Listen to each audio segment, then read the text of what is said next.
Welcome to Reflect with Ed Fassio. Get ready to experience one of the world's first 100% digitally generated podcasts, where we take a step back, dive deep, and strive to learn new things. Join us as we unpack thought-provoking ideas, personal reflections, and inspiring stories to help you stay in the know. Reflect is brought to you by the minds at ByteBrain and powered by emerging technologies from Google, HeyGen, OpenAI, and 11 Labs. Thanks for tuning in. Now, relax and prepare to reflect.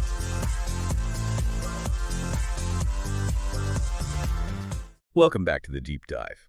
Today we're going to tackle something that, honestly, it might just reorient how you think about work, AI, and maybe even your own value. Yeah, it's a big one. It is.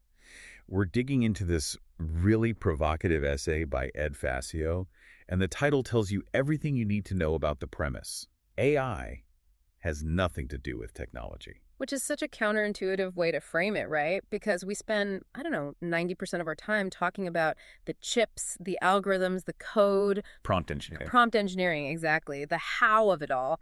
But Fassio's whole point is that's just the delivery system. The real story, and this is what we're here to unpack for you, is entirely human. It's about psychology. It's about identity. Okay, so let's get right into that, because the essay kicks off with this anecdote that I think just perfectly sets the scene. He talks about a smart team. They're in a meeting. They've just spent days doing this really complex work, putting together a big presentation. Right. They've poured everything into it. And then someone runs a prompt, and an AI tool spits out a totally usable, clean, confident version of the same thing in seconds. And the reaction he describes is the key. It wasn't the panic you'd expect, not the, oh no, we're all out of a job moment. No. And it wasn't cheering either. Yeah. It was stillness. Stillness, yeah. Just this silence that everyone in the room just got on a gut level. It was this shared, unspoken realization of, the scoreboard just changed. And that's the thing. The author, he's a builder of these tools, so he's not downplaying the tech. He's warning us about the human part of this, the pain of the shift. Because if AI can do almost anything, the big question isn't what can we do anymore. It's, what actually counts now. Which is the real mission here. Figuring out how we define our value when production is basically free. And that takes us right to this idea of the disruption of worth. He calls it a nervous system event. A nervous system event. Okay. Because for so long, our whole culture has been built on this default equation, whether we say it out loud or not.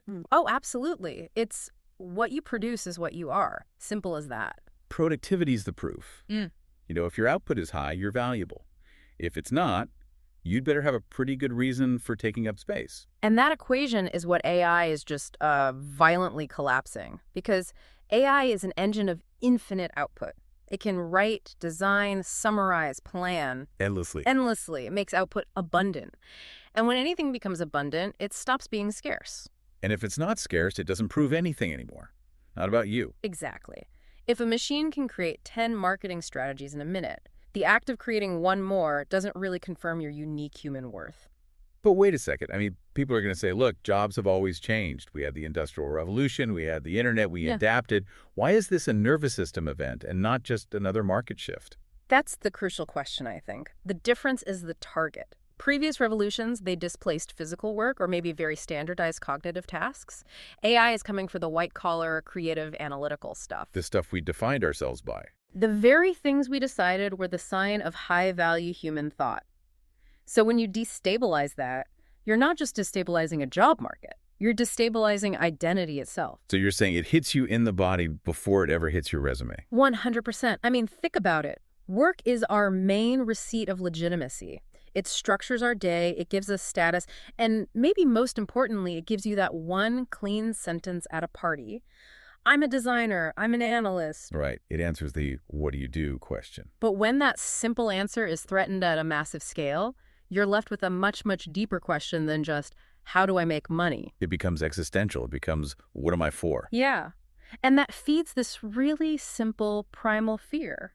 If the thing I do isn't rare anymore, what does that say about me?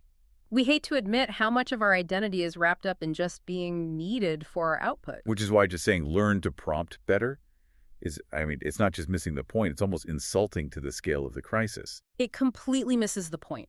The crisis isn't about skill. It's about meaning. Which means we need a different kind of value, a different kind of capital. And that brings us to where scarcity has actually gone. Because the essay makes this brilliant point. AI doesn't get rid of scarcity, it relocates it. So all our old metrics for success, the big salary, the fancy title, they were all based on the scarcity of your specific skills or your time. Right. And those things are becoming cheap, abundant. So we have to look for the new scarcities, the things that only a human with real moral weight and experience can actually provide. Okay, so the essay lays out 4 of these, the new scarce resources. Yeah, and they really define the new playing field. Let's walk through them. What's the first one? First, when content becomes abundant, attention becomes scarce. We're just drowning in information, in drafts, in noise. The ability to actually focus, to direct attention, that's the new gold. Okay, makes sense. What's number 2? This one might be the biggest economic shift of all. When drafts become easy, judgment becomes scarce. This is the cornerstone, isn't it? This is everything. The world is full of infinite options now, infinite drafts. What we need is a human filter with extraordinary wisdom. Judgment is about knowing which path to take, but it's also about knowing which paths not to take. Yeah, that's a huge distinction. We're moving into a world where, like you said, you can generate 10 viable strategies in 10 seconds. So in that world, the most valuable person in the room is no longer the one who can make the most slides. Not at all. It's the person who can decide, the one who can look at those 10 strategies and say, this is the one that's true, this one is wise, this one is ethical, and these other 9, we're not doing them. And that's a purely human skill, right? Yeah. It's not about technical skill. It's honed by experience, by having skin in the game. That is the new capital, judgment capital. Okay, so we have attention and judgment. What are the other 2?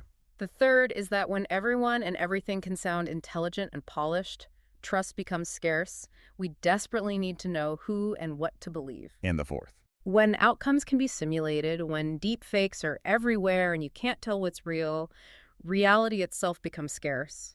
We need things that are anchored, that are genuine. We need truth. Wow, so the entire value system just flips on its head. It goes from how much did you produce to how wisely did you choose, and can I trust you to tell me what's real? That's the whole game. So if just relying on your job title is not enough anymore, the essay argues we have to go on a purpose hunt. We need an anchor for our lives that isn't tied to technology. Exactly. Look, you need a job for stability. We all have to pay the bills. But you need purpose for your sanity. Because if your only anchor is your job title or your quarterly review, the second the rules change in your industry, you're not just disrupted, you're unraveling. You're unraveled. Purpose is what's left when all the rules get rewritten. And the essay is really, really clear about what purpose is and isn't. It's not some, fluffy motivational poster. It's not just do what makes you happy. No, not at all. Fassio defines it by responsibility. Purpose is whatever you're committed to that makes you willing to endure difficulty on purpose, voluntarily. So it's the reason you're willing to suffer, in a way. In a way, yeah. If it costs you nothing, if it's always easy, it's not a purpose, it's just a preference. So how do we find that? The source gives 3 really tangible anchors, 3 pillars that survive these kinds of revolutions. The first anchor is people, specifically people you are responsible for. And this isn't about networking. This is about real reliance loops, people who actually need your human presence, your judgment, family, mentees, a team that truly depends on you. Okay, so people. What's the second? The second is a problem you are willing to carry. This isn't just a hobby. It's a piece of brokenness in the world that you decide is, in some small way, yours to hold. You commit to it knowing it's going to be hard. And the third anchor? A practice. This is your craft, your discipline. It could be writing, it could be carpentry, it could be teaching. It's a way you contribute that actually deepens with time, no matter what new tool comes along. Your value is in the depth of the practice, not the speed of the output. And what's critical here is what these things are not. They are not a job title. They are not a salary. They are not a LinkedIn headline. Right. Those are just containers for your labor. These are commitments of the soul. They are the answer to that huge question, what are you for? Which leads to what the essay calls the deepest risk of all, which is way bigger than losing a job. It's this idea of outsourced humanity. This is the bleak trade-off, right? When the machines can do all the hard thinking and the messy parts, the complex moral calculus, it's very tempting for us humans to just choose less. Right. Less responsibility, less effort, less patience. We choose the smooth path. We outsource the friction. But the source says that our obsession with smoothness is the problem. It states it so plainly. Friction is where character grows. Yeah. Friction is where you deepen relationships because you have to work through the hard stuff. It's where you build wisdom because you have to own the consequences of a tough call. So the risk is we build this incredibly convenient world where meaning, which requires that friction, just becomes incredibly scarce. We trade the difficulty that builds us for an ease that hollows us out. So being prepared isn't about taking another AI course. It's about adopting a new posture for living, one where your value isn't just based on what you can produce. Exactly. And there are a few practical ways to do that. First, you have to actively build judgment capital every single day. Be the person whose decisions hold up when things get messy. Second, you have to invest in those real reliance loops, the people and places where you are needed for your wisdom and your presence, not just your productivity. Third is to treat ethics as a product. Trust is the new premium currency. People will pay for the certainty that you will not outsource moral responsibility. And the last one kind of pulls it all together. You have to consciously choose limits on purpose.